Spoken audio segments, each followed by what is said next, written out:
Nosso maior parceiro comercial, o Brasil bateu recorde no governo Bolsonaro de exportação para a China.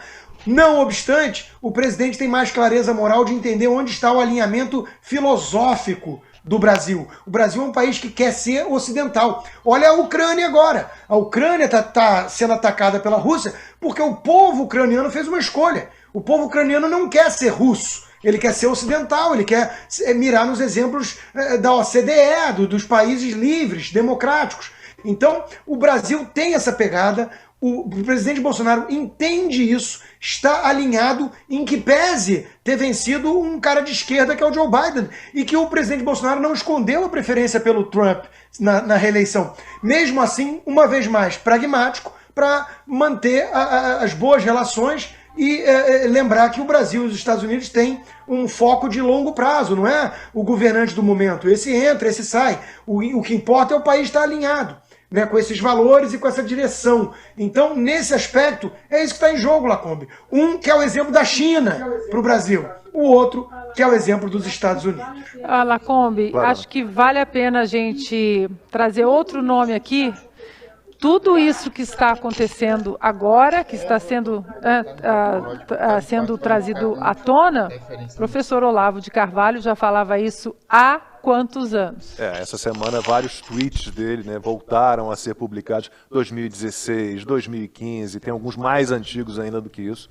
Ele realmente tinha uma visão de futuro que poucos tinham. Né? Ele, quando disse que estava acontecendo, o que foro aconteceria. de São Paulo, né, ser uma teoria conspiratória do velho da Virgínia, e tudo está acontecendo agora. Olavo, realmente, o professor Olavo tinha uma visão privilegiada do que estava acontecendo e do que estava por acontecer.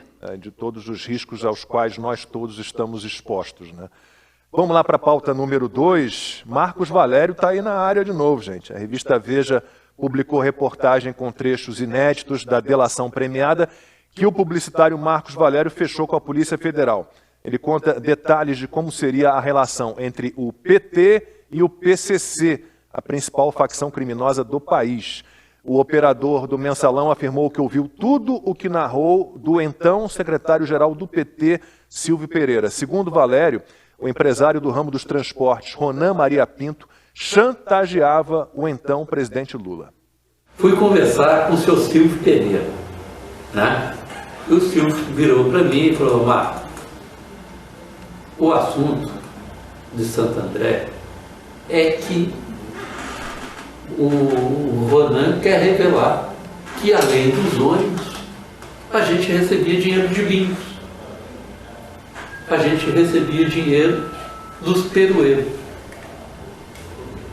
E que dentro desse dinheiro de bingos, tá? E eu conversei com o João Paulo Cunha sobre isso também, conversei com o senhor Vigílio Guimarães sobre isso, tá? E que, além disso, no dinheiro dos bingos, os bingos estariam lavando dinheiro do crime organizado e financiando campanha de candidatos a vereadores do PT e de deputados do PT em dinheiro vivo. E crime organizado é esse PCC. Marcos Valério também revelou que o ex-prefeito de Santo André, Celso Daniel, assassinado em janeiro de 2002, tinha produzido um dossiê apontando quem, dentro dos quadros petistas, estaria sendo financiado de forma ilegal. E o Celso Daniel tinha feito um dossiê mostrando quem era do PT, quem estava sendo financiado e quem tinha pedido para ele para manter, para dar ajuda lá em Santo André, ele como prefeito. Tinha feito um dossiê e esse dossiê sumiu. Não sei, isso eu ouvi de gente do PT. Quando foi perguntado por que Celso Daniel teria preparado o dossiê, Marcos Valério disse que o prefeito achava que o dinheiro deveria ser usado em causas do partido e não ser distribuído entre petistas e empresários ligados a eles. O Celso Daniel achava que o dinheiro era só para manutenção do partido. E a manutenção do presidente e despesas das pessoas da cúpula do partido. Mas o dinheiro já tinha virado uma farra. já estava financiando o vereador de fulano de tal, que o crime organizado tinha interesse, estava financiando um deputado fulano de tal, que o crime organizado tinha interesse. Era isso. E o Celso Daniel não concordava com isso. Marcos Valério ainda disse que depois do assassinato do prefeito Celso Daniel, o PT teria afastado os políticos envolvidos com o PCC. E tanto que depois, a posteriori, o PT fez uma limpa, tirando um monte de gente, vereador, que era ligado ao crime organizado. Vocês podem olhar isso direitinho aí, que vocês vão ver que o PT fez uma limpa, expulsando do partido. Olha, a delação premiada foi homologada pelo ministro aposentado do STF, Celso de Mello. O processo foi enviado na sexta-feira pela Procuradoria-Geral da República ao Supremo e está sob responsabilidade do ministro Nunes Marques. Depois da divulgação dos vídeos de Marcos Valério, o deputado Felipe Barros, da base do governo, anunciou que vai coletar assinaturas para a CPI do narcotráfico. Não é a primeira vez que surgem informações ligando o PT ao PCC. Há 2 semanas, a polícia confirmou que investiga se o vereador paulistano Senival Moura, do PT, recebeu dinheiro do PCC na campanha eleitoral. E um contador ligado a Lula é suspeito de lavar 16 milhões de reais para o crime organizado. E em delação feita em 2019, o ex-ministro Antônio Palocci chegou a afirmar que o PT usou o PCC para lavar dinheiro no Ceará. Constantino, eu sei que hoje a gente vai, daqui a pouco, você, Ana, vão indicar filmes ligados a esse tema liberdade. Vou aproveitar e vou indicar um livro, para quem quiser entender, né, o que foi esse caso Celso Daniel. Eu indico o livro do Silvio Navarro sobre esse caso, é um livro maravilhoso, vale muito a pena. E o livro mostra, Constantino, que o caso Celso Daniel ali, ele foi, de certa forma, um laboratório para o Mensalão, para o Petrolão. Então, essa ligação toda de PT com PCC, com crime organizado, com narcotraficantes, é antiga, Consta? Lacombe, é muito antiga e ninguém fica surpreso com isso. Sabe qual é a surpresa que a gente fica e deveria ficar?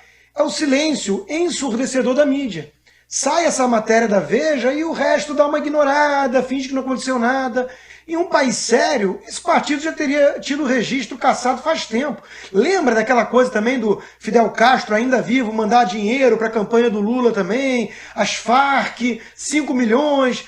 É muita notícia ao longo dos tempos. E, de novo, não há nada surpreendente quando a gente lembra que o Lula foi fundador do Foro de São Paulo, ao lado do ditador sanguinário Fidel Castro, e que ambos sempre foram simpatizantes das Farc, das Forças Revolucionárias Armadas da Colômbia, que mexem com o narcotráfico, com o sequestro, com tudo que é atividade ilícita, ilegal. Aqui, ó, deputado do partido de Evo Morales denuncia financiamento do narcotráfico. O Cabelo, né, o braço direito do Nicolás Maduro na Venezuela, é procurado por narcotráfico. Ele não pode pisar nos Estados Unidos. Ele é um traficante, né? Então, assim, qual é a grande surpresa? Cuba virou um hub de tráfico de drogas e de terrorismo. Chacal, lembram do Chacal? Foi aportar em Cuba.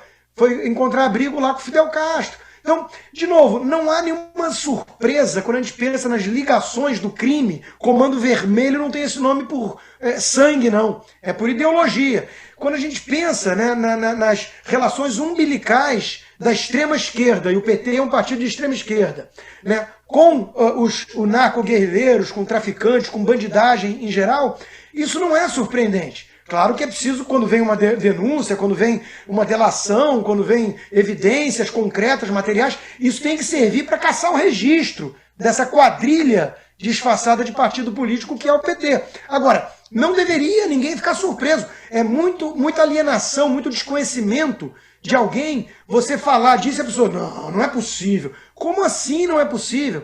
A Ana mencionou o Olavo de Carvalho, né, que tem um dom profético, tinha, né? Eu quero mostrar um dos tweets, um desses que a gente falou que estão circulando. Olha só o que o Olavo já falava, né? A ligação toda do PT com o narcotráfico e a mídia fazendo vista grossa, passando pano, jogando para baixo do tapete de maneira deliberada. Então, de novo, qual é a surpresa aqui? O Olavo também disse que só há espaço no Brasil, no Estado brasileiro, para um dos dois, Bolsonaro ou narcotráfico. E quem é que está querendo disputar agora com todo o peso do sistema, com todas as malandragens supremas para poder tentar derrotá-lo? Né? É a turma ligada a isso aí, a lógica do assalto, o menino estava só roubando um celular, né? Vamos reduzir. Olha, há poucos dias atrás aí foi divulgado um plano inicial do PT de governo ali, né? Um brainstorming, né? Um esboço. Vão dar uma olhada no que está lá. Em relação a esse assunto está muito claro. É cada vez mais leniência, né? Mais passividade com o crime organizado.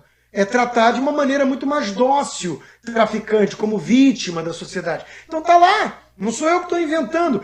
E aí você joga tudo isso, teoria conspiratória, meu Deus do céu. Olha, associar o PT, associar o Lula ao PCC, se eu sou do PCC, é que eu fico chateado com isso, porque mancha a reputação.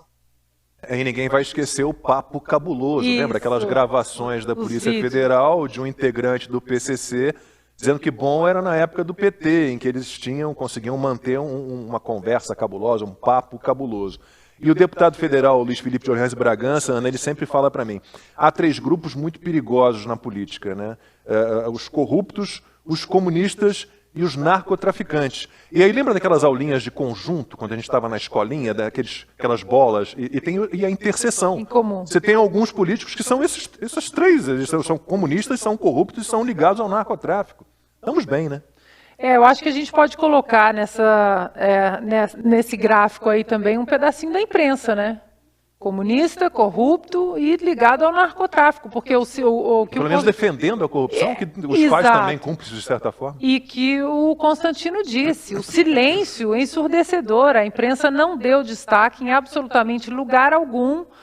Imaginem se sai essa semana uma delação que o presidente Bolsonaro tem uma ligação com o narcotráfico. Imaginem isso.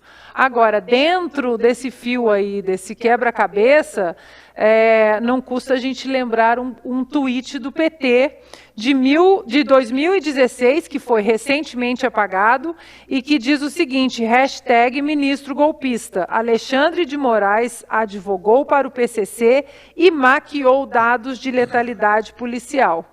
O tweet foi apagado, o link ele também foi apagado, então... Né? E o interessante é que, nesse caso, o Alexandre de Moraes também fez vista grossa em relação a essa acusação do PT de que o ministro advogou para o PCC e maquiou dados de letalidade policial. E dentro desse contexto que o Constantino trouxe, é uma agenda nefasta, porque além de que você falou, corrupção, comunismo e o narcotráfico, ainda dentro dessa agenda existe a demonização da polícia. Né? Ou seja, quem pode combater essa agenda nefasta é demonizado pela esquerda no Brasil, na América Latina, nos Estados Unidos. Então, a combinação da demonização da polícia mas o desarmamento civil responsável, que nos Estados Unidos não adianta. A esquerda americana está tentando desarmar a população civil, não vai conseguir. Mas aqui no Brasil, essa agenda segue exatamente por causa do silêncio também da imprensa, quando nós temos notícias como essa. E aí você se pergunta, em quem devem votar os traficantes, os bandidos, os criminosos? Constantino, a gente sabe. O Globo fez uma pesquisa uma vez, sim, com presidiários. Algo com presidiários, deu algo em torno de 80 e poucos % para PT. Estamos bem, né? Então, sabemos em quem votar, ou em quem não votar, pelo menos. Gente, um recado rápido para vocês. O programa 4x4 é uma produção independente e o nosso trabalho precisa muito do seu apoio. Seja um apoiador oficial do nosso programa. Você gosta do 4x4, quer que o programa continue? Estamos na 2ª temporada, completando 1 ano amanhã de programa. Então faça a sua assinatura e contribua para a continuidade do nosso trabalho. Aponte a câmera do seu celular para esse QR Code que está aí na tela, ou então acesse programa4x4.com/apoie. Tá? Programa 4x4.com/apoie. Você escolhe um plano mensal. São várias opções de valor, incluindo o apoiador premium, que deixa você ainda mais perto aqui da gente, podendo assistir ao programa ao vivo aqui do nosso estúdio em São Paulo. Se você quiser, pode também fazer um Pix Apoie o nosso trabalho, apoie o jornalismo independente e contribua para que os nossos conteúdos cheguem a mais pessoas. Vamos lá, pauta número 3. Lula criticando empresários, né, criticando todo mundo. Ele gosta de uma crítica, gosta de criticar, não que o critiquem, né? Os pré-candidatos à presidência, Jair Bolsonaro, Lula, Ciro Gomes e Simone Tebet, participaram de atos em Salvador na manhã desse sábado. A data é marcada pela celebração do Dia da Independência do Brasil na Bahia. Os apoiadores de Bolsonaro se reuniram em frente ao Farol da Barra. O presidente também participou de uma motociata. O Ciro Gomes e a Simone Tebet foram à caminhada no Largo da Lapinha. O Lula esteve no ato na Arena Fonte Nova. E a passagem do Lula pela Bahia virou motivo de piada na internet, né? Uma foto compartilhada pela assessoria do petista tinha pessoas duplicadas. O autor da imagem, Ricardo Stuckert, que está acompanhando o Lula como fotógrafo já há vários anos, ele afirmou que houve um problema técnico com o drone. Só que outros vídeos feitos na Fonte Nova mostram que o Lula continua não atraindo muita gente por onde passa. Vamos dar uma olhada nessa imagem aérea. Iniciar agradecendo a Deus a oportunidade que Ele nos dá de estar nesse dia tão expressivo, o dia mais marcante para o povo baiano. E em breve, para um representante da Bahia, que uma data reconhecida pelo nosso país. E quero abraçar, olha como está isso, gente, esse que está no coração, vazio, na alma, vazio, e que representa a esperança do povo em primeiro lugar. Isso aqui era para estar lotado de gente. E do povo baiano, você pode Luiz Inácio Lula da Silva. Agora sim a gente vai ver a imagem do alto, que prova que os petistas esperavam um público maior em Salvador, se a gente for considerar o tamanho do espaço escolhido para o evento.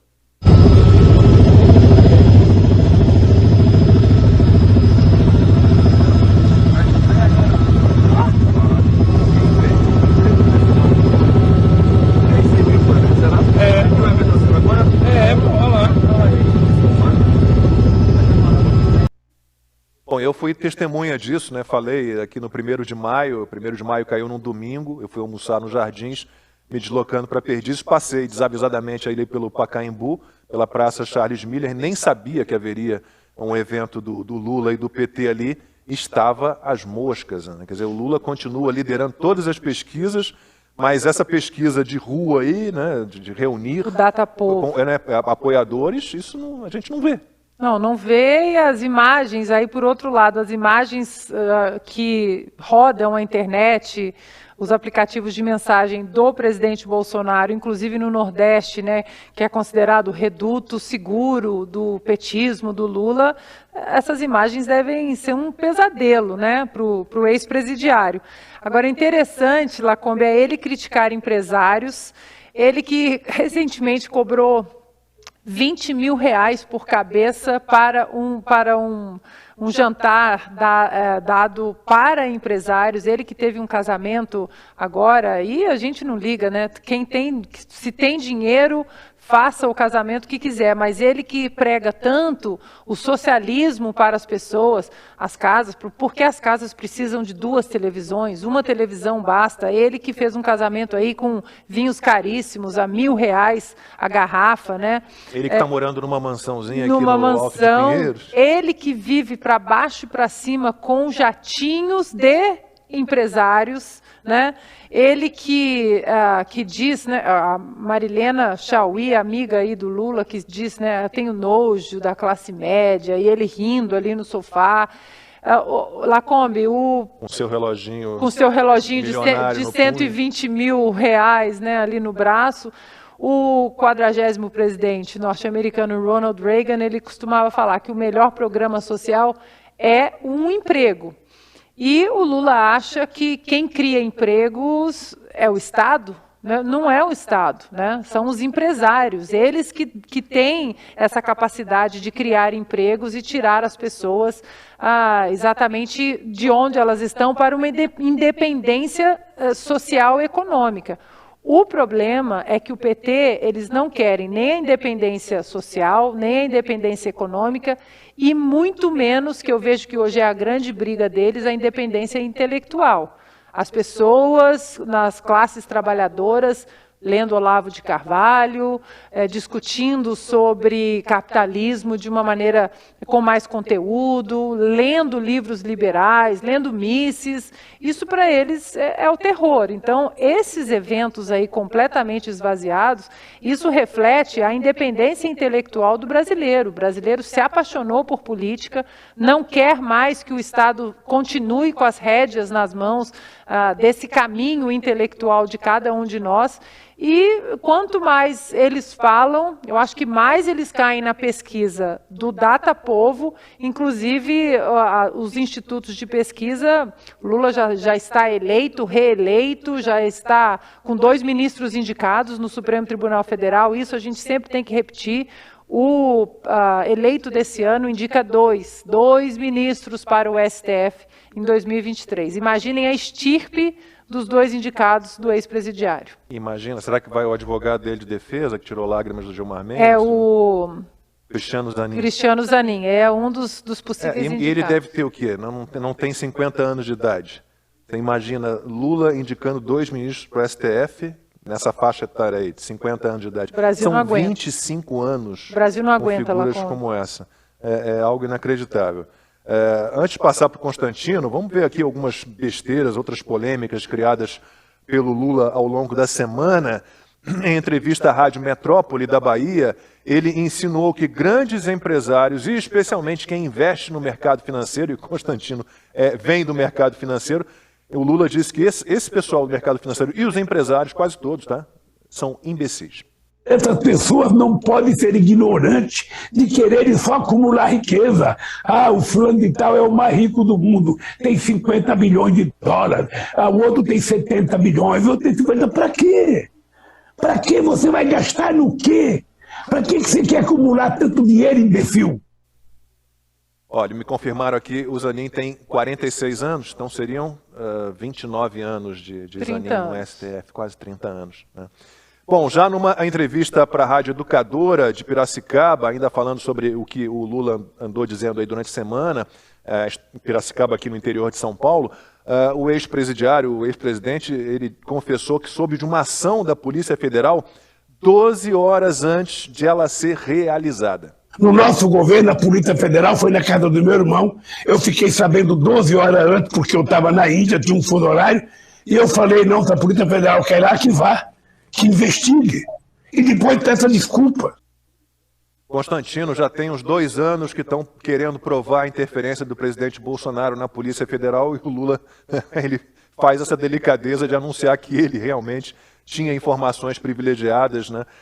E sobre essa história de chamar empresários, alguns, e o pessoal do mercado financeiro, como se o mercado financeiro fosse o grande vilão, né, fosse o pai de todos os problemas do Brasil. Você que vem de mercado financeiro, o que você pode amarrar aí de todas essas histórias?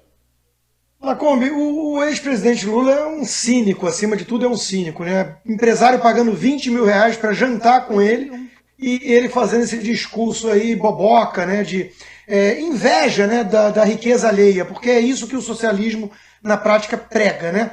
Uma ideia de jogo como jogo soma zero, né, da economia, onde o Pedro é rico porque o João é pobre. E tudo que vem da esquerda vem dessa premissa falaciosa, né? Veja, hoje, por um acaso, eu fui fazer um passeio de barco, né? Aluguei um barco desse tamaninho. Na verdade, nem fui eu. Um amigo meu alugou e me convidou. Fui eu, ele e os filhos, né? Pois bem, passávamos ali naqueles casarões de Fort Lauderdale, uns pacotes impressionantes com iates que parece aquela coisa de oligarca russo, né? Coisa de bilhão. E aí você pensa assim, Lula, foi a primeira... Olha a reação de alguém diferente do Lula, né? Conversando com meu amigo, eu falei assim, olha só quanto emprego gera um troço desse. Imagina a tripulação que tem que ter um iate. É um navio particular. Então tem que ter uma tripulação toda contratada ali. Eu até brinquei com ele, a única forma da gente um dia entrar num iate desse é a gente se candidatar a fazer esse serviço. Você corta a batata, eu vou lá limpar o chão, e a gente consegue. Então veja, o empresário bilionário, o bilhão dele não está guardado debaixo do colchão que nem a Dilma fazia com milhares e milhares de reais, não. É Dilma que é economista, hein? Unicamp, se eu não me engano, aí também está explicado. O bilionário coloca o dinheiro dele nas empresas, gera negócio, gera riqueza. Olha o Elon Musk, né? Olha o que faz o Elon Musk e tantos outros. Então, isso é uma narrativa furada, surrada, né? Patética, cheira a naftalina, de tão antiquado, tão antigo que é esse troço, né? Mas ainda deve enganar um outro trouxa. Veja, a gente mostrava aí ainda há pouco o Datapovo, né? Não dá para acreditar nessas pesquisas de Datafolha e companhia. Uma pesquisa recente mostrou que 70% mais ou menos dos brasileiros se consideram mais de direita e 30% de esquerda.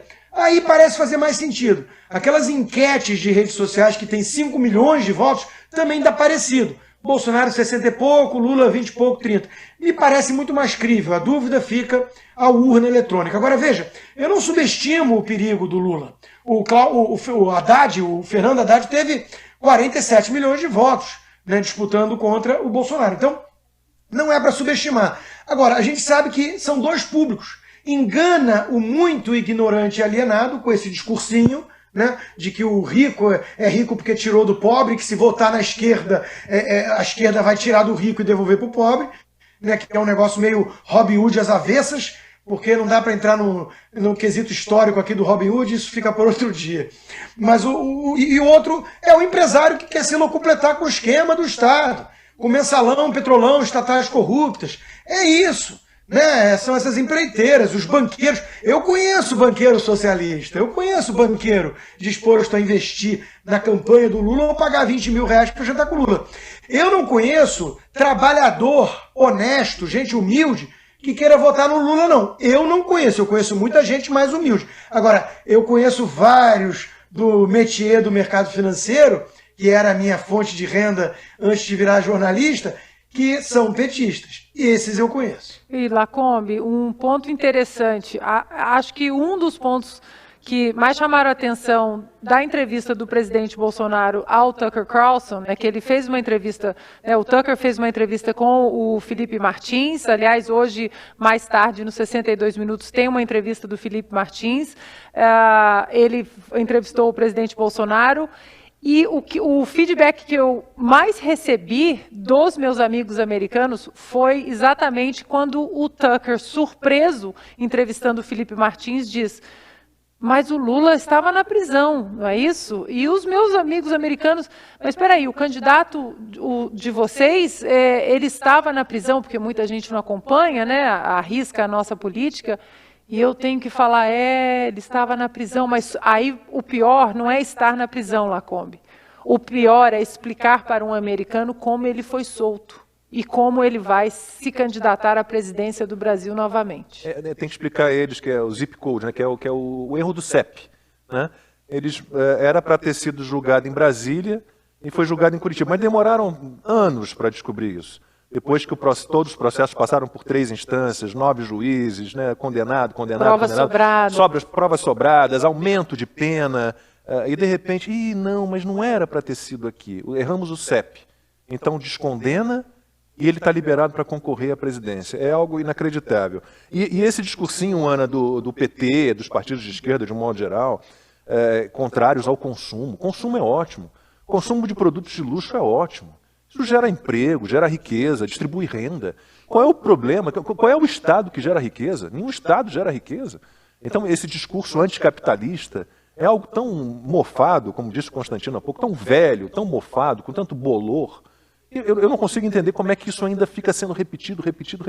E tem um outro ponto também, né, Consta, que quando nós falamos de corte de impostos federais, como o presidente Bolsonaro fez, assim como o presidente Donald Trump fez na reforma tributária de 2017, o que muita gente fala, o que esses que adoram demonizar o capitalismo, que é a verdadeira forma de gerar empregos, o que eles dizem?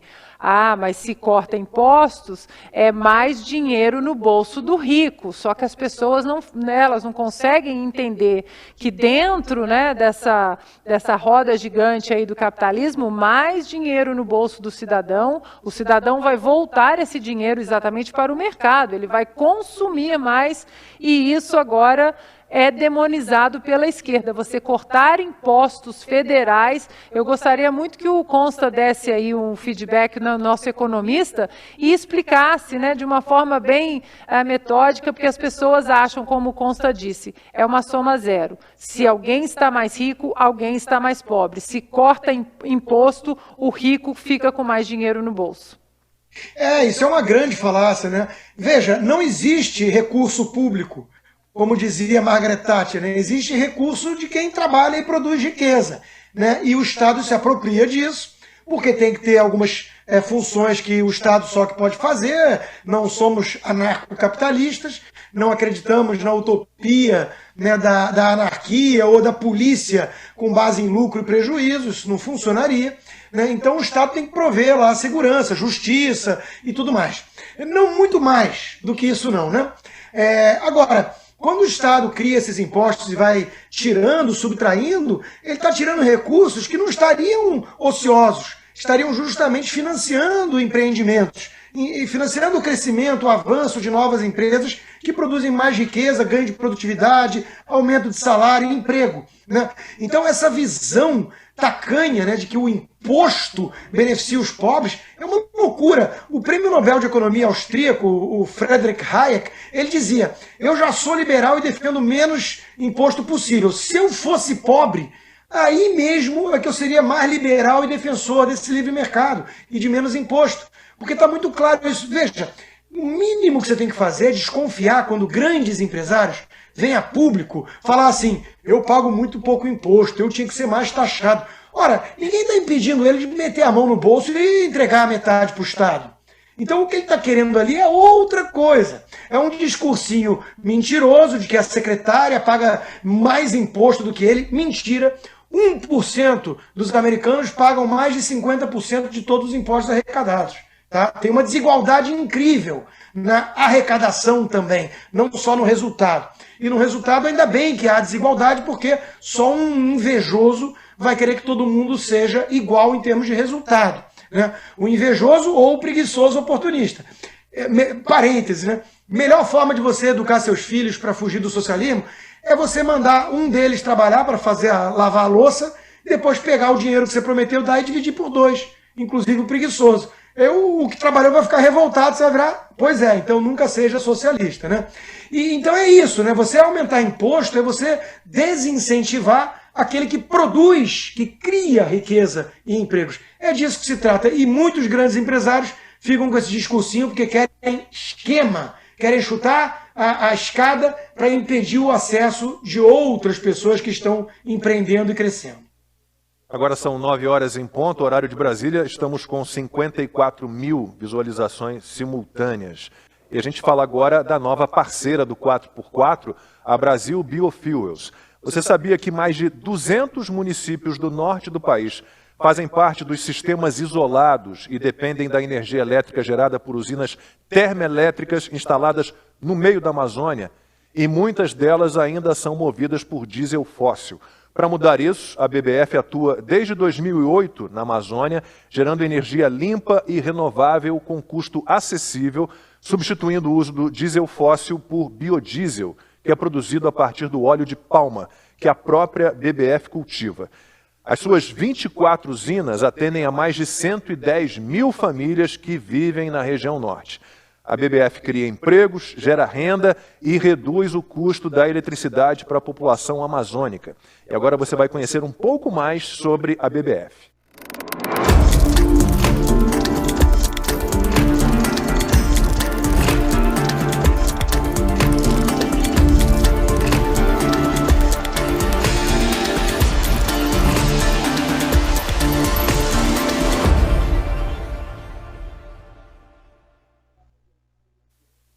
Para saber mais, acesse www.brasilbiofuels.com.br, está aí o endereço da BBF para você.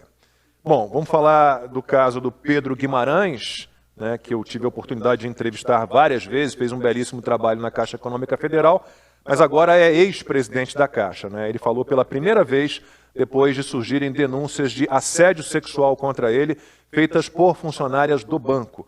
Ele discursou rapidamente no evento de lançamento do Plano Safra 2022, 2023, e a mulher dele estava na plateia. E eu quero agradecer a presença de todos vocês, a minha esposa.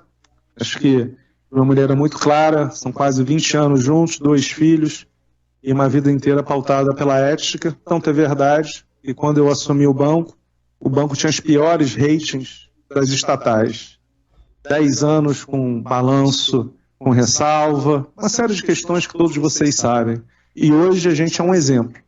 Então eu tenho muito orgulho do trabalho de todos vocês e da maneira como eu sempre me pautei em toda a minha vida. O Pedro Guimarães deixou o comando da Caixa Econômica Federal para cuidar da defesa dele e para que as denúncias contra ele não sejam usadas durante a campanha eleitoral. O presidente Bolsonaro colocou no comando da Caixa Daniela Marques, que é braço direito do ministro Paulo Guedes. Ana, é um caso que tem que ser investigado, né? A gente tem que sempre que tomar muito cuidado. Essa história de que precisa todo mundo acreditar imediatamente no que dizem as mulheres. Vamos com calma, né? Que se investiguem todas as denúncias, né? Acho que tem que seguir aquilo que anda bastante abandonado no Brasil, que é o processo legal, o famoso due process nos Estados Unidos, seguir o caminho do Estado democrático de direito. São acusações graves, então elas têm que ser investigadas sim, né? Agora, o que acende um alerta, nós acabamos de sair, por exemplo, de um julgamento do Johnny Depp com a Amber Heard, que há algum tempo a Amber escreveu um artigo dizendo que tinha sofrido assédio moral, violência doméstica. O Johnny Depp perdeu absolutamente todos os contratos com a Disney, contratos de publicidade, né, ele diz que mais ou menos 400 milhões de dólares, os anos aí se arrastaram com Johnny Depp sendo cancelado, cancelamento atrás de cancelamento, até que ele entrou com um processo contra a ex-mulher e agora, recentemente, o júri proclamou aí que ele, na verdade, tinha sofrido violência doméstica, assédio moral, e ela foi condenada a pagar 15 milhões de dólares ao ator. Então, eu acho que a gente tem que ter muito cuidado. Acusações sérias sobre assédio sexual, elas precisam ser investigadas, sim, com rigor, mas dentro do processo legal. O que eu fico um pouco receosa, primeiro, é o timing dessas acusações, logo 3 meses antes da eleição para presidente. Por que isso não foi colocado aí à luz do dia um pouco mais cedo, já que são acusações graves? E, Lacombe, que categoria está agora, que tipo de ação é categorizado como assédio sexual? Porque hoje tudo é assédio sexual. Eu tenho um filho, né, um rapaz de 21 anos, e que eles têm medo, a turma deles tem medo de sair com as meninas, a turma deles, eles têm medo de falar seu cabelo está bonito, de fazer um elogio com respeito, eles têm medo porque tudo virou assédio sexual. Você chamar alguém para sair, você convidar alguém para sair, mesmo que seja alguém do seu trabalho, que acontece, né? Eu fui casada com uma pessoa, fui casada e sou casada com pessoas do meu meio. Acontece de você se relacionar com pessoas do seu ambiente também, do voleibol.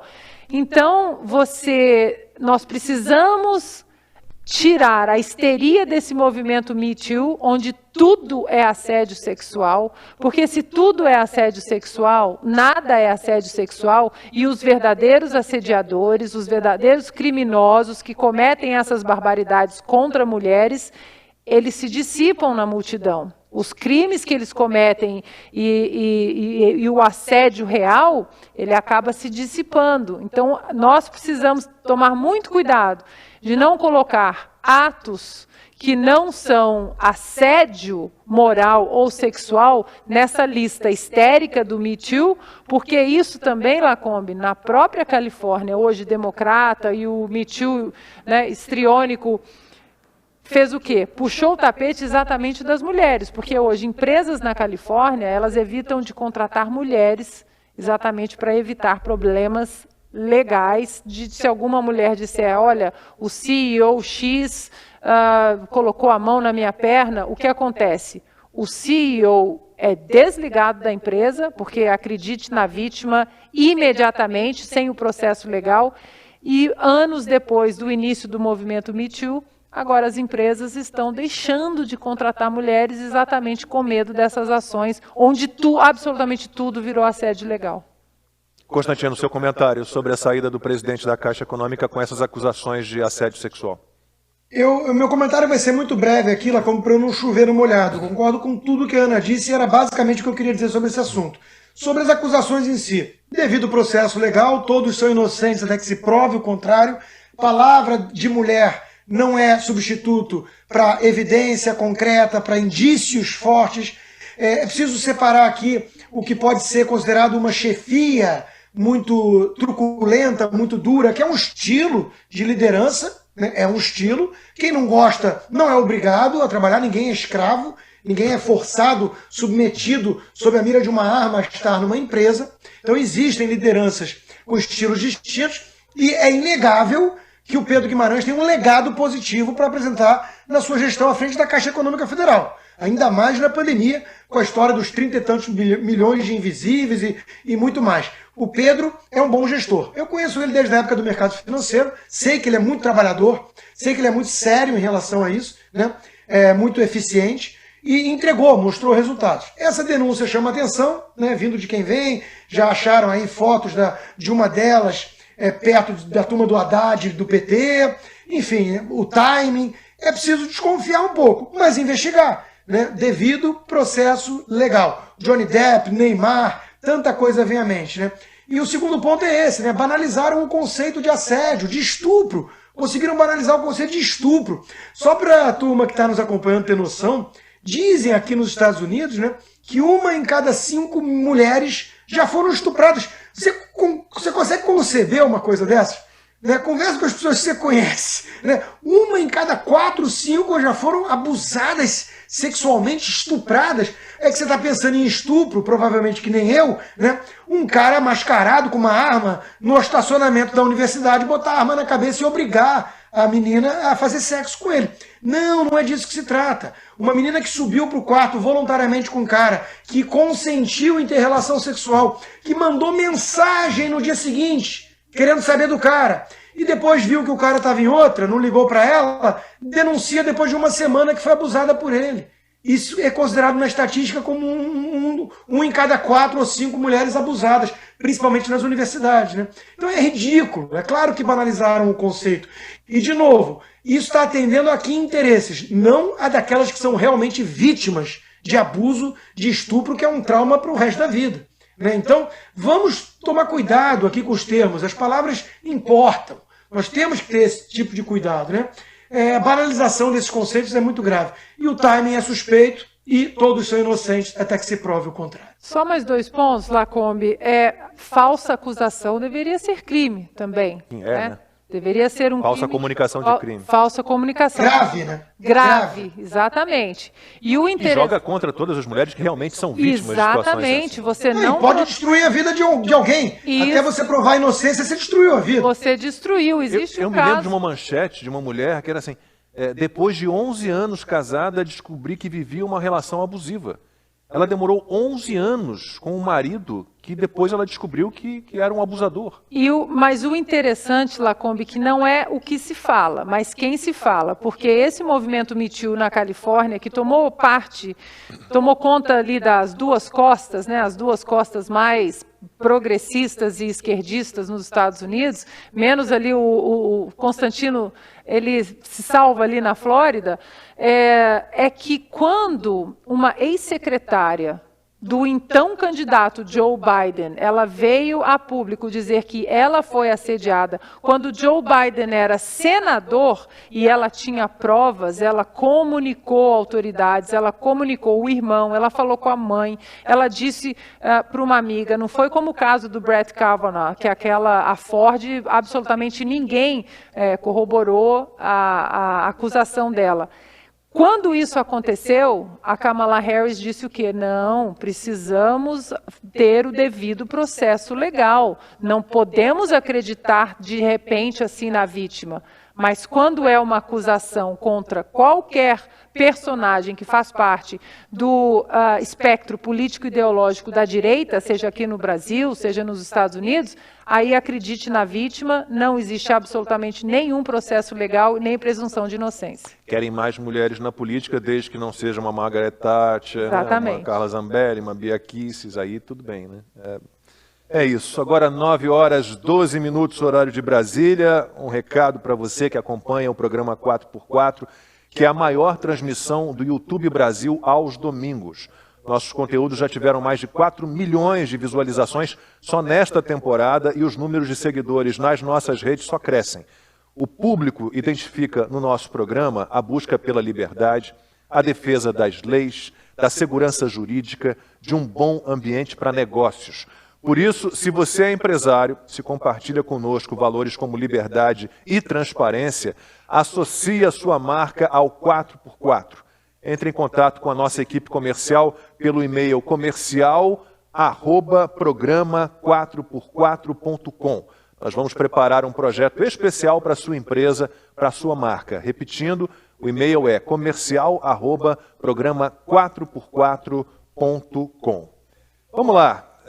Falar de Barroso, ministro Barroso. A maré realmente não está boa para os ministros do STF. A gente teve os casos dos cancelamentos de eventos envolvendo Dias Toffoli e Luiz Fux no Rio Grande do Sul. Falamos disso na semana passada. Viu também o ministro Roberto Barroso sendo interpelado em palestra em Oxford. E na última sexta-feira, de novo ele, Barroso foi hostilizado por pessoas que aguardavam a saída dele de um evento em Santa Catarina. Mentiroso! Mentiroso! Mentiroso! Sem vergonha! Mentiroso! Sai daí, seu vagabundo! Nojento! Bandido! Petezão! Vagabundo!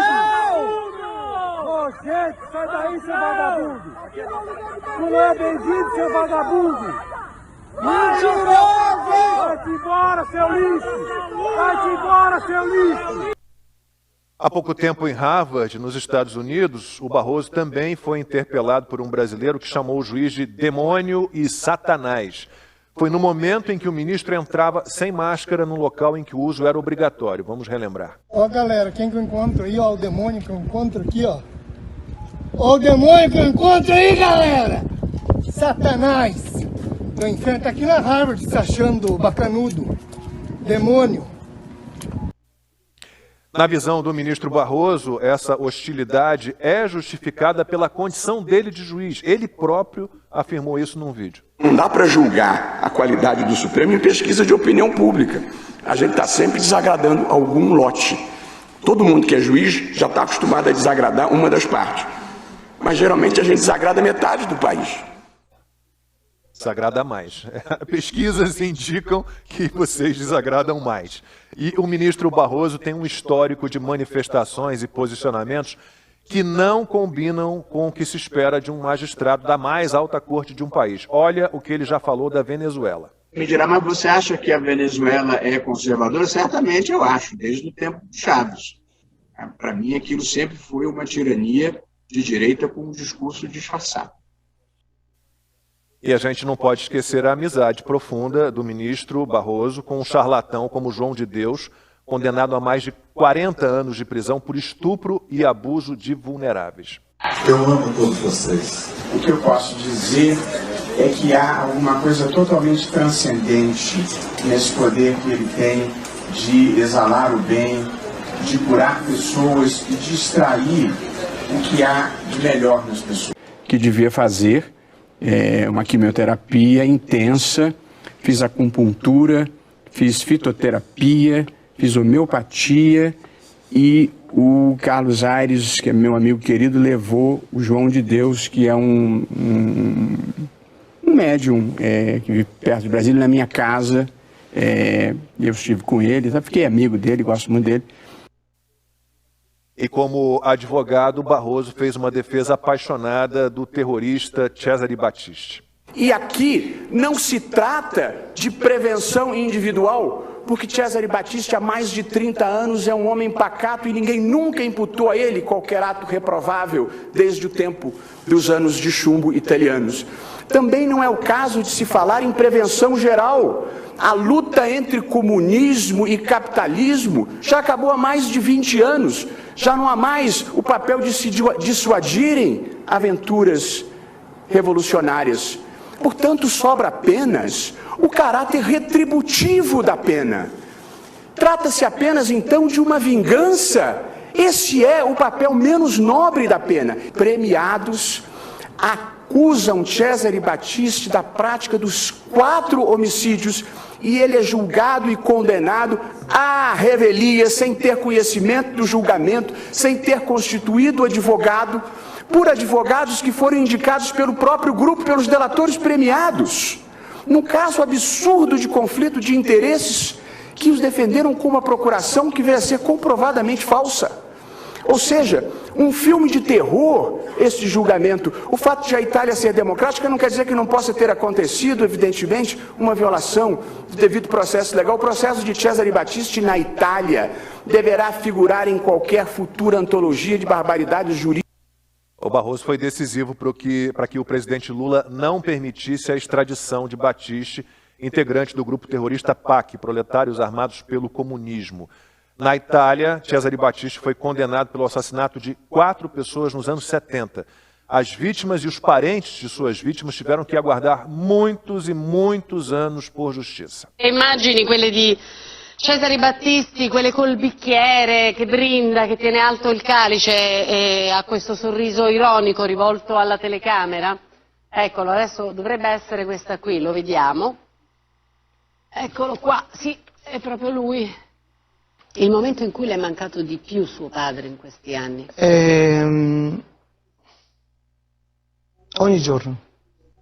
Ogni giorno nelle cose più importanti, nelle feste più importanti, il matrimonio delle mie sorelle e sono diventato papà da 10 anni, mio figlio mi chiede ma mi avrebbe piaciuto di conoscere il nonno, ma io volevo conoscere il nonno, lo stesso mio nipote, e non è facile. Quando ha visto quelle immagini di Cesare Battisti che io ho mostrato prima, cosa ha pensato? Mi fa schifo. Non più la volontà, ma la determinazione veramente di ottenere giustizia. Come ho sempre sperato, sono passati quasi 40 anni e i nostri genitori magari dopo 40 anni cominceranno a riposare in pace. A gente pode imaginar o sofrimento que a proteção dada por Lula a Battisti provocou na Itália. A gente vai ver o depoimento do filho de uma das vítimas do terrorista. Já foi? Foi esse depoimento agora. Ele que está em cadeira de rodas por conta do ataque, né? Bom, Ana, um grande apanhadão aí de Barroso, né? O que a gente pode dizer mais uma vez? É difícil assistir essas imagens, né, dos italianos, das vítimas na Itália, de um terrorista, né, o filho de uma pessoa que foi assassinada. O filho está na cadeira de rodas exatamente por causa desse ato terrorista, não tem outra palavra, e que foi protegido pelo ministro Barroso aqui no Brasil como advogado do Battisti. Essa capivara que nós levantamos aí é um arquivo bom, né? Uma capivara boa do Barroso, porque hoje o Barroso, eu acho que junto com o Alexandre de Moraes, os dois consideram aí os imperadores, né, do Brasil. E ele, o Barroso, que assinou uma portaria totalmente inconstitucional durante a pandemia para que só vacinados pudessem entrar no Brasil, só vacinados poderiam entrar no Brasil.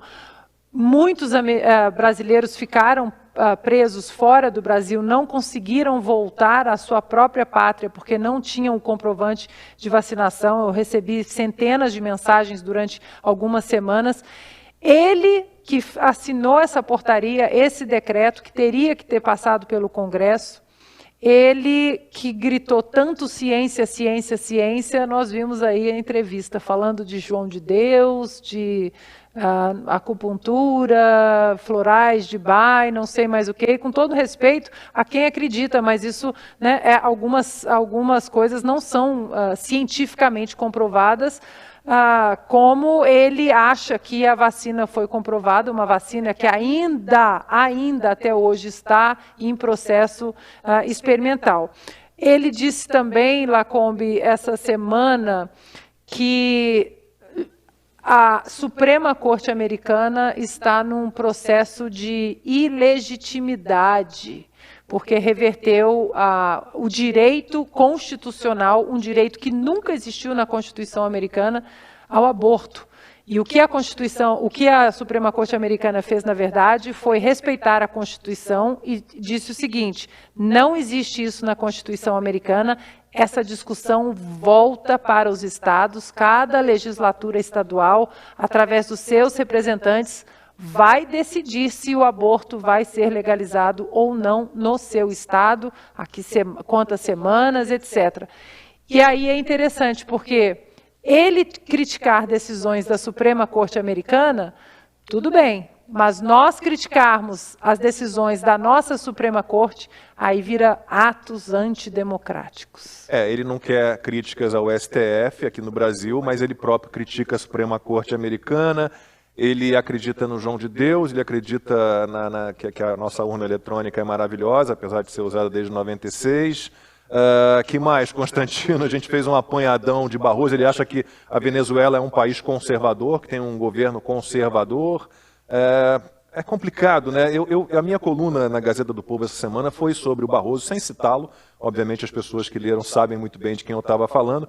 Mas é sempre uma situação delicada, né? A gente fala com um certo receio, Constantino, de, sei lá, acordar de manhã com alguém na sua porta, um policial federal, de ser perseguido, de ter seus recursos bloqueados de alguma forma.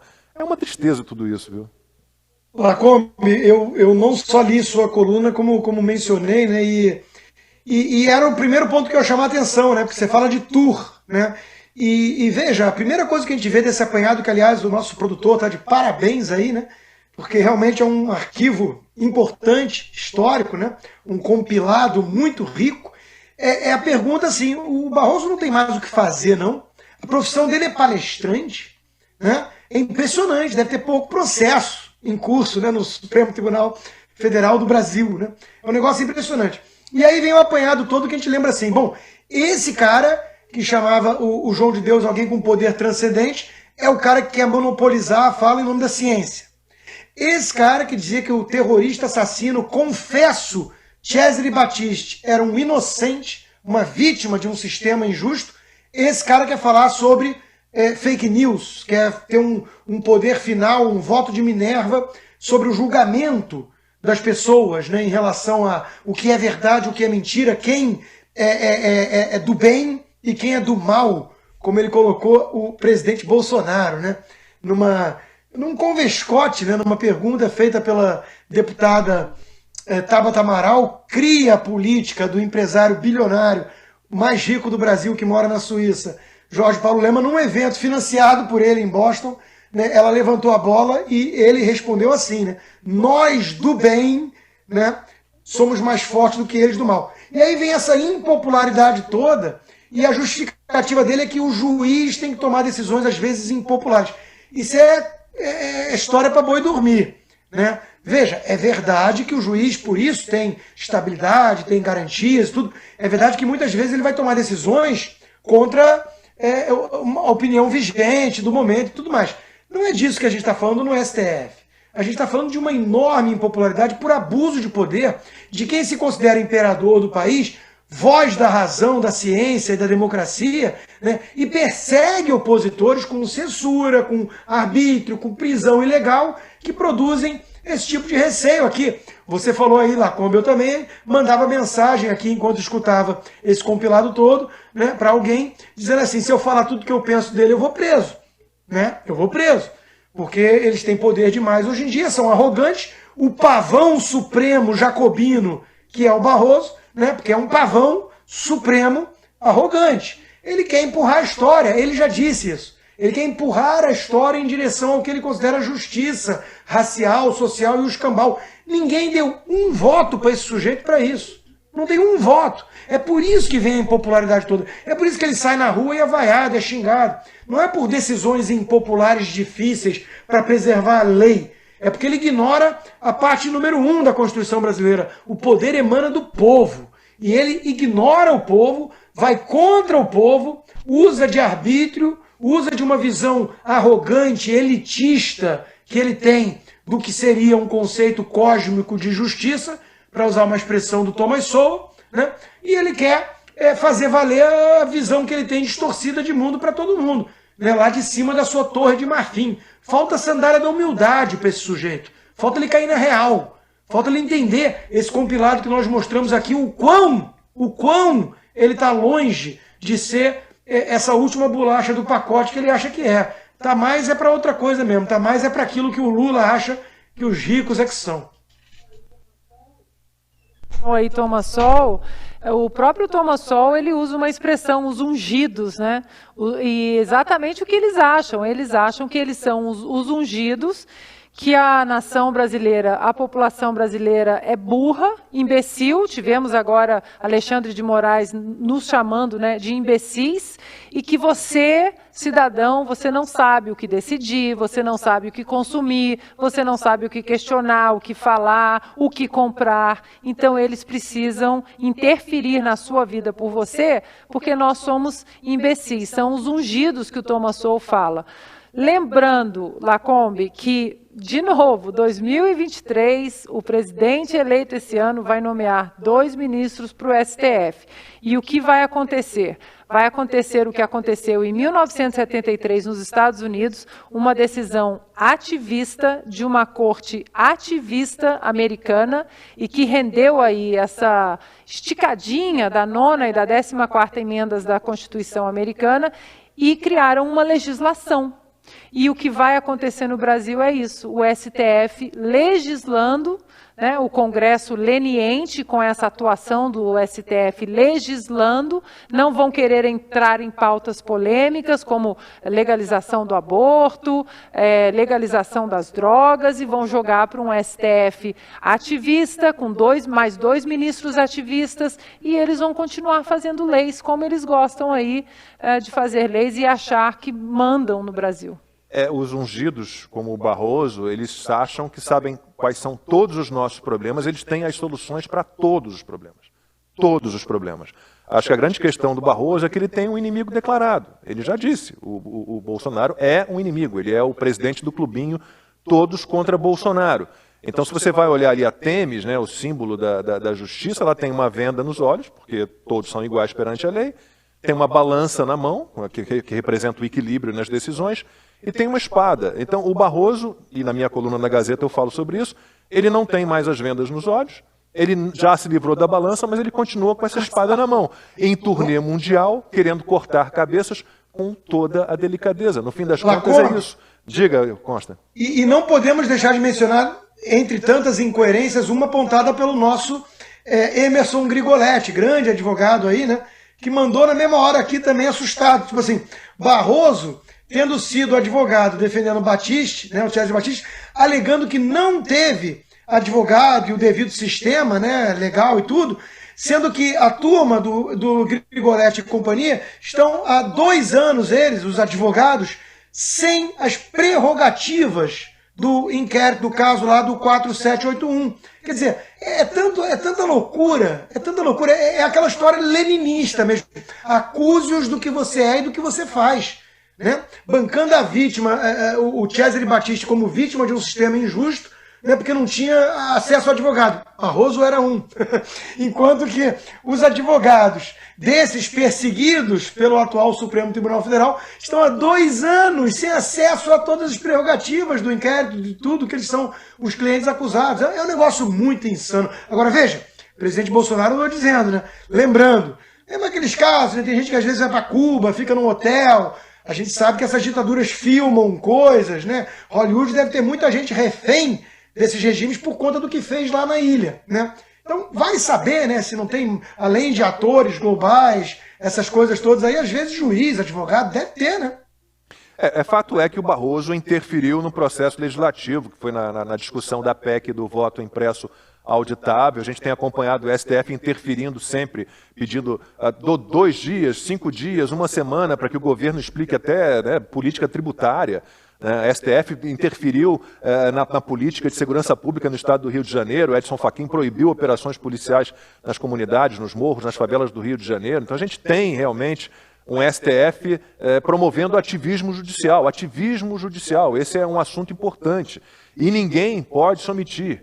Até pouco tempo atrás, a gente não podia imaginar que decisões assim, da Suprema Corte Brasileira, do STF, elas fossem simplesmente rasgar a nossa Constituição. A gente não imaginava que o Judiciário se meteria em matérias, como eu falei, matérias do Legislativo, matérias do Executivo, que juízes fariam o papel de deputados, de senadores e até do Presidente da República. Então, para combater tudo isso, a Gazeta do Povo tem uma indicação incrível.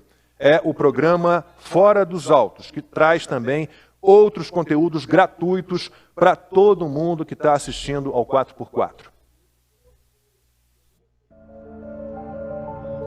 O Brasil vive um apagão. Não estamos falando de falta de energia, mas sim do apagão de liberdades vindo de onde você não espera, da justiça. Por isso, a Gazeta do Povo decidiu encarar essa questão de frente, sem medo.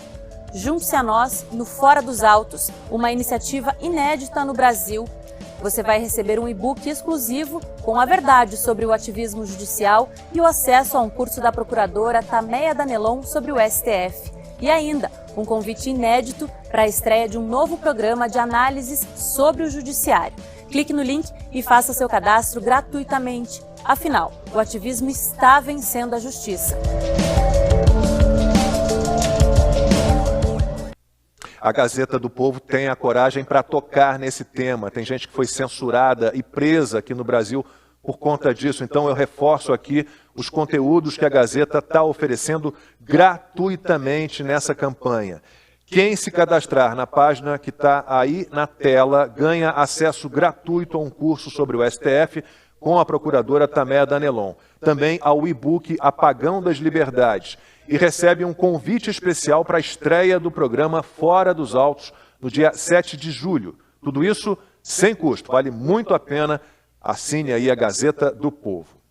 Bom, terminou o semestre no Judiciário. O Supremo Tribunal Federal encerrou na sexta-feira as atividades no primeiro semestre de 2022. Em sessão plenária, o ministro Luiz Fux, presidente da Corte, apresentou um balanço da atuação no período. Ele exaltou os números alcançados pelo tribunal e disse que os integrantes do STF vão continuar numa vigilância suprema para que as eleições de outubro sejam realizadas. O Supremo Tribunal Federal permanecerá vigilante e sempre à altura da sua mais preciosa missão, a de guardar a Constituição Federal, com zelo pela segurança jurídica, com atenção ao sentimento constitucional da população brasileira, mantendo a sua vigilância suprema em prol da legitez da realização das eleições no nosso país. E na última sessão, antes do recesso no TSE, o ministro Edson Fachin, presidente da Corte Eleitoral, voltou a defender a urna eletrônica. Este tribunal zela pela transparência, pois onde há transparência, floresce a confiança.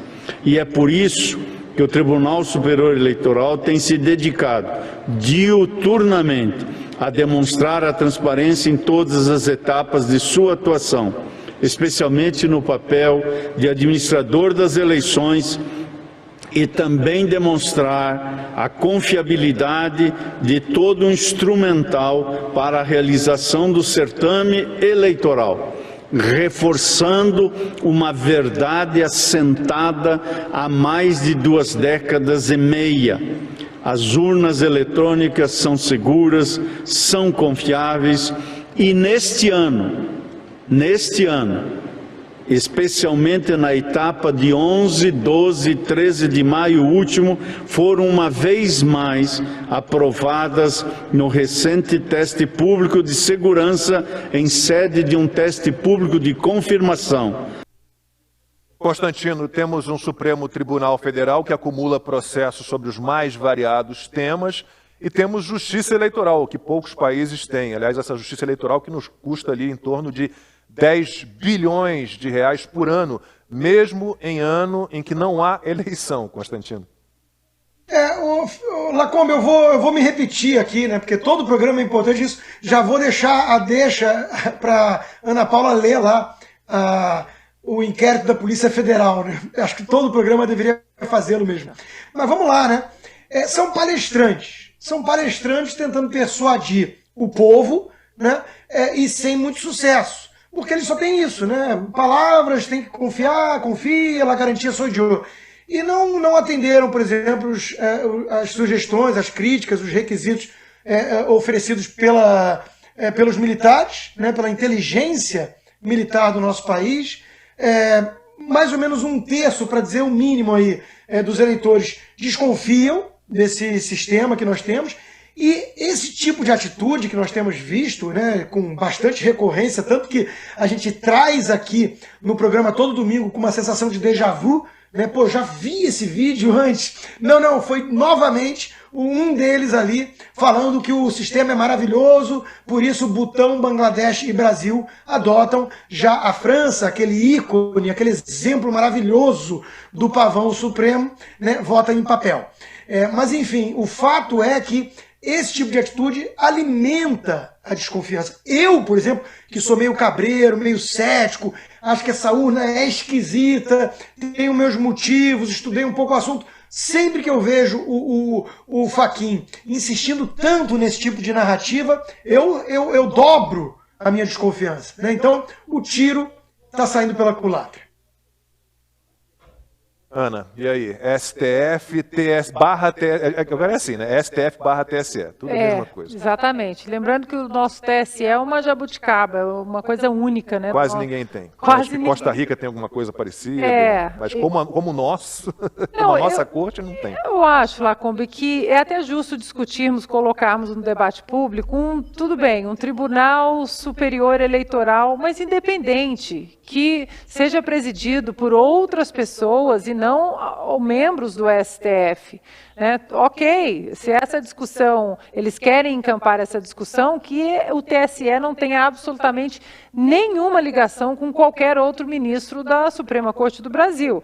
Agora, o Fachin dizer urnas confiáveis, vamos lá, Consta, já que você pediu, nós estamos aqui para isso. Relatório da Polícia Federal de 2016, a convite do próprio TSE, pedindo aí recomendações para o aumento da segurança do nosso processo eleitoral. O que o relatório disse, uma parte, não é possível auditar de forma satisfatória o processo entre a votação do eleitor e a contabilização do voto no boletim de urna. Ou seja, aquela viagenzinha, quando o eleitor aperta o confirma e o voto vai para onde? A Polícia Federal disse, não sabemos, não é possível auditar, não sabemos se o voto cai no software, cai no computador, se o mesmo voto que foi teclado na urna é o mesmo que chega, porque não é auditável, não é auditável. E aí cabe também mencionar, né, a fake news do Barroso, que disse recentemente fora do Brasil, tentando encampar aí mais uma das falácias dele, de que o brasileiro estava pedindo o voto às cédulas de papel. Isso jamais aconteceu. Contagem manual. Contagem manual, o que, aliás, esse nosso sistema desrespeita o artigo 37 da nossa Constituição, que pede escrutínio público, né? Todo ato administrativo precisa estar sob escrutínio público. E as nossas eleições, elas não são.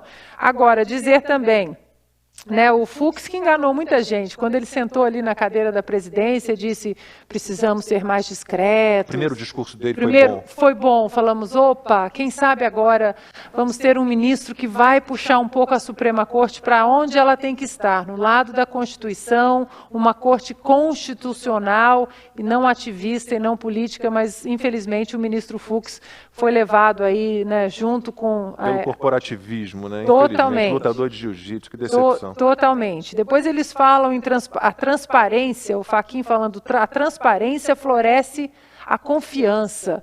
Que transparência, Lacombe, consta? Nós tivemos um comitê de transparência eleitoral e esse comitê colocou sob sigilo os relatórios das Forças Armadas, né, técnicos super gabaritados, que estão aí por dentro de absolutamente tudo sobre a cyber war, né, a guerra cibernética, a proteção das nossas fronteiras aí virtuais, e eles fizeram recomendações, né, 700 páginas, excelentes recomendações, e o tal comitê de transparência colocou sob sigilo.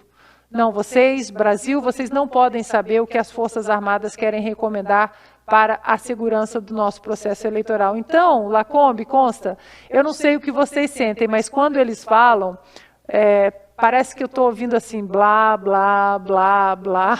É a mesma coisa porque os jargões, a retórica aqui de discursos floreados, o brasileiro não aguenta mais e eu acho que é isso que pega para eles. O brasileiro hoje sabe apontar e falar isso aí que o senhor está falando é mentira, como o Barroso foi enfrentado num auditório. O que ele chamou de falta de civilidade. É ser interpelado porque estava falando uma mentira, agora é falta de civilidade, ele considera falta de civilidade, algo inacreditável. Falar um pouquinho sobre a queda no preço dos combustíveis. Em discurso em Salvador, na Bahia, o presidente Jair Bolsonaro falou que em breve o Brasil terá um dos combustíveis mais baratos do mundo. Em 23 de junho, Bolsonaro sancionou a lei aprovada pelo Congresso Nacional que limitou o ICMS sobre produtos essenciais, entre os quais os combustíveis. Vamos acompanhar. Vamos acreditar que a justiça não dará grande causa a essas pessoas. E nós teremos, brevemente, assim como eu já baixei ou zerei a maioria dos impostos federais, teremos o combustível, um dos combustíveis mais baratos do mundo. Obrigado. Em sua live semanal na quinta, Bolsonaro criticou governadores da região Nordeste que na última semana protocolaram ação no STF contra a lei que dispõe sobre a cobrança do ICMS sobre combustíveis. Além dos 9 estados nordestinos, a ação foi protocolada pelos governos do Distrito Federal, de Mato Grosso do Sul e do Rio Grande do Sul. Por exemplo, falar gasolina. 12 governadores entraram na Justiça, ou seja, no Supremo Tribunal Federal, contra essa redução. 12. Vocês sabem que a região Nordeste comporta 9 estados. 9 estados. Esses 9 governadores entraram na Justiça para não diminuir o preço do combustível.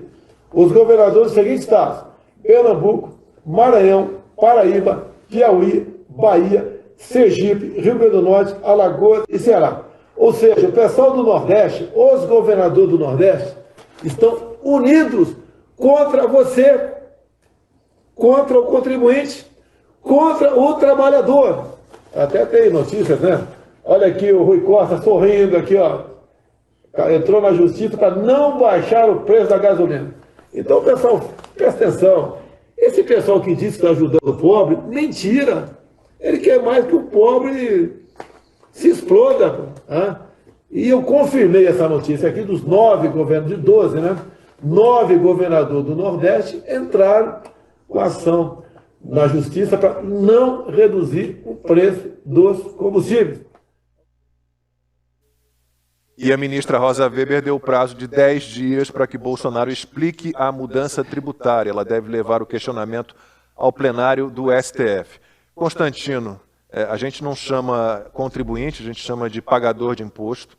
Eu sou sempre a favor de que cortem impostos, né? Sou quase como meu filho mais velho, que é anarcocapitalista, imposto é roubo. Eu não gostava daquela ideia, consta de o governo federal compensar perdas dos estados, né? Mas o corte de imposto, nossa, a gente tem que defender sempre, né? Estamos sem o seu áudio, não sei se é aqui ou aí. Volta, né, aquele tema anterior, né? A esquerda fica pregando mais impostos porque vive da pilhagem, do butim, e faz um discursinho de que é para proteger os pobres, mas na prática prejudica justamente os mais pobres. É exatamente isso que estamos vendo na prática agora. Quer dizer, o governo federal fez sua parte. A crise dos combustíveis, da inflação em geral, não é uma crise brasileira, é o recorde de inflação no Reino Unido, na Espanha, nos Estados Unidos em 40 anos. Tem um problema sério, a Rússia invadiu a Ucrânia, o petróleo disparou, tem a questão da pandemia e da reação à pandemia fechando tudo. Isso gerou esse cenário que estamos vendo. O governo federal está fazendo a sua parte, tentando, onde pode, né, mitigar o fardo para o consumidor. E o que fazem os governadores de esquerda? Torcem pelo quanto pior, melhor, porque eles querem ver a economia ruim, porque a economia ruim diminui a chance de reeleição do Bolsonaro. E eles só pensam naquilo, só pensam em poder. Dane-se o povo, dane-se o Brasil. É uma oposição destrutiva, uma oposição contrária ao país. Ao país. Essa turma quer manter imposto alto, quer manter o preço na bomba lá em cima, quer torcer para uma rebelião, para uma greve dos caminhoneiros, quanto pior, melhor. E o presidente tentando fazer aquilo que pode para melhorar a situação da economia e do próprio povo. Então, vamos ver, né, se ainda tem muito trouxa no país para acreditar nesse discursinho da esquerda que na prática resulta em mais impostos para serem pagos na bomba da gasolina.